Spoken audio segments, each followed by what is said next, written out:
You ask Tiger to solve. This deals with linear equations with one unknown.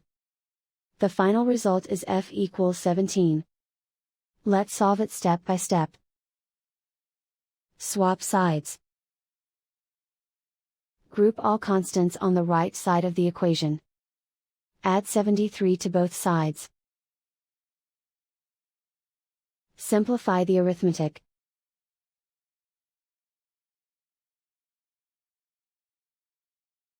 Isolate the f. Divide both sides by 29. Simplify the fraction. Find the greatest common factor of the numerator and denominator. Factor out and cancel the greatest common factor. And so the final result is f equals 17.